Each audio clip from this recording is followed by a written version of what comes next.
Hello बच्चों, let's read this question. The question says the most reactive chlorine towards H2O is। बच्चों, इस question में एक compound मिला है, इसमें ये तीन क्लोरीन एटम है, Cl1 Cl2 Cl3। पूछा गया है अगर हमें क्या करनी है, इनकी रिएक्शन वाटर के साथ करानी है, H2O के साथ करानी है, तो मोस्ट रिएक्टिव क्लोरीन कौन सा होगा इन तीनों में से, तो हमें यही बताना है। तो फर्स्ट ऑफ ऑल बात करते हैं इस क्वेश्चन के की कॉन्सेप्ट के बारे में बच्चों।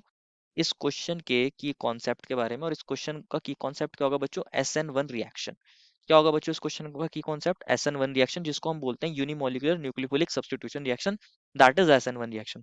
होता क्या है बच्चों, जब आप एक एल्काइल हैलाइड अगर कहीं मोर स्टेबल कार्बोकेटायन बना सकता है, तो वहाँ SN1 रिएक्शन बच्चों फेवर होती है। कि अगर कहीं कार्बोकेटायन स्टेबल बन सकता है तो वहां पर SN1 रिएक्शन हमारे पास होती है। कार्बोकेटायन अगर स्टेबल होता है तो वहाँ nucleophilic substitution reaction SN1 reaction के थ्रू प्रोसीड होती है। और जो हमारे पास वाटर होता है बच्चों, ये एक पुअर न्यूक्लियोफाइल होता है, तो ये भी SN1 रिएक्शन को फेवर करता है, इसलिए हमें SN1 रिएक्शन को समझना है। SN1 रिएक्शन में क्या होता है, जब हम एक एल्काइल हैलाइड ले रहे हैं, मान लीजिए एक एल्काइल हैलाइड है RX। SN1 रिएक्शन में क्या होता है, पहले X नेगेटिव निकल जाता है, X नेगेटिव, यहाँ से X नेगेटिव निकल गया होगा, और यहाँ पर R पॉजिटिव कार्बोकेटायन बना होगा। देन हमारे पास जो न्यूक्लियोफाइल होगा, जैसे कि यहाँ पर वाटर है, वो यहाँ पर अटैक करेगा और इस R प्लस के साथ क्या बना लेगा, बॉन्ड बना लेगा। This is known as SN1 reaction.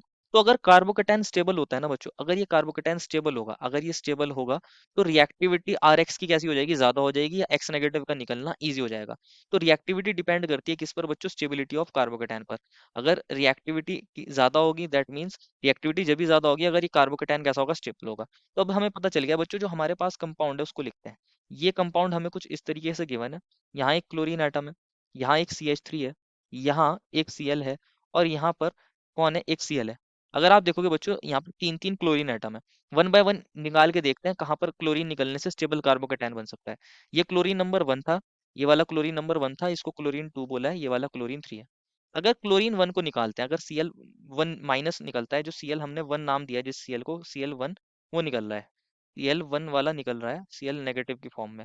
तो क्या होगा, हमारे पास ये वाला कार्बोकेटायन बनेगा। इसको ध्यान से समझना है। यहाँ पर पॉजिटिव चार्ज आ जाएगा, ये CH3 है। यहाँ पर एक क्लोरीन एटम होगा, यहाँ पर एक क्लोरीन एटम होगा।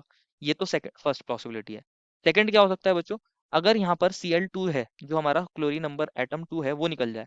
अगर हम इस कंपाउंड में से Cl2 को माइनस करें, माइनस Cl नेगेटिव, और ये वाला क्लोरीन कौन सा है, 2, तो हमारे पास जो कार्बोकेटायन बनेगा वो ये वाला बनेगा। यहाँ पर क्लोरीन एज इट इज, यहाँ पॉजिटिव चार्ज, यहाँ पर CH3 एज इट इज, और यहाँ पर एक क्लोरीन एटम है। और अगर हमारे पास Cl3 जो है, जो Cl एटम नंबर 3 है, वो वाला Cl निकल जाए, तो हमारे पास ये वाला कार्बोकेटायन बनेगा।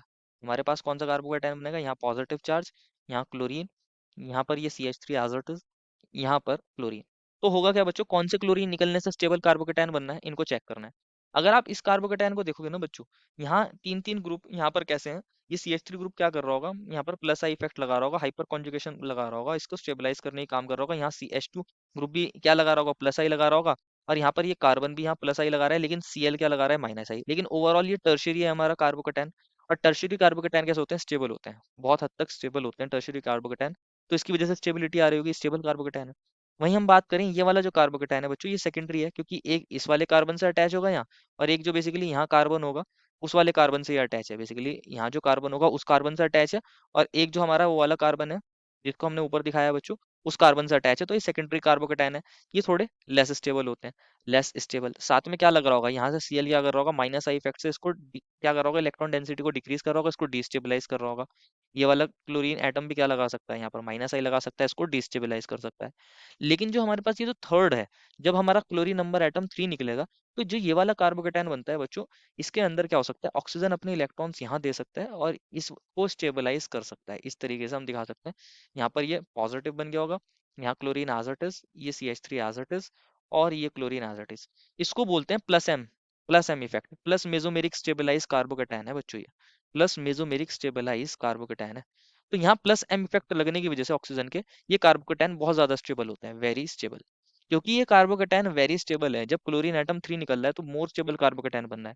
सबसे ज्यादा स्टेबल कार्बोकेटायन हमारे पास ये है, इसको हम लिखते हैं फर्स्ट।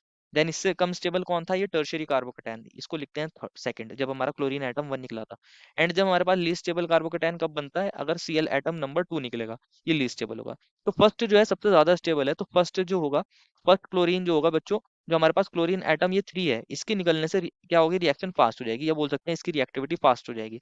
तो H2O किसको सब्सटीट्यूट करना पसंद करेगा, इस जो क्लोरीन एटम 3 है इसको सब्सटीट्यूट करना पसंद करेगा।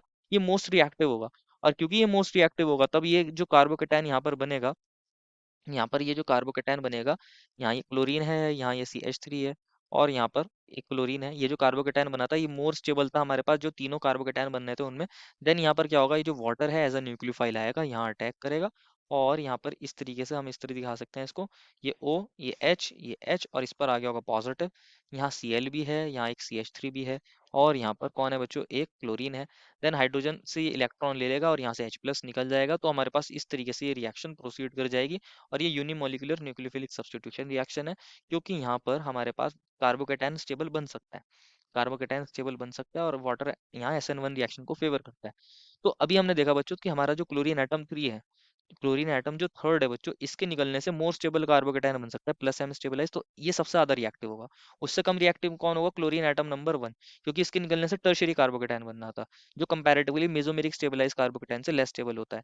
और जो हमारे पास क्लोरीन नंबर 2 है, इसके निकलने से सबसे लेस स्टेबल कार्बोकेटायन बनना था, तो इसकी रिएक्टिविटी लीस्ट हो जाएगी। तो रिएक्टिविटी का अगर हम ऑर्डर बताना चाहें, रिएक्टिविटी रिएक्टिविटी का जो ऑर्डर हम बताना चाहें, तो जो क्लोरीन एटम थर्ड है उसकी ज्यादा होगी, सबसे ज्यादा, क्लोरीन एटम 1 की उससे कम, और क्लोरीन जो एटम नंबर 2 है उसकी इनमें लीस्ट हो जाएगी। तो पूछा गया था मोस्ट रिएक्टिव कौन होगा, तो क्लोरीन एटम 3 होगा।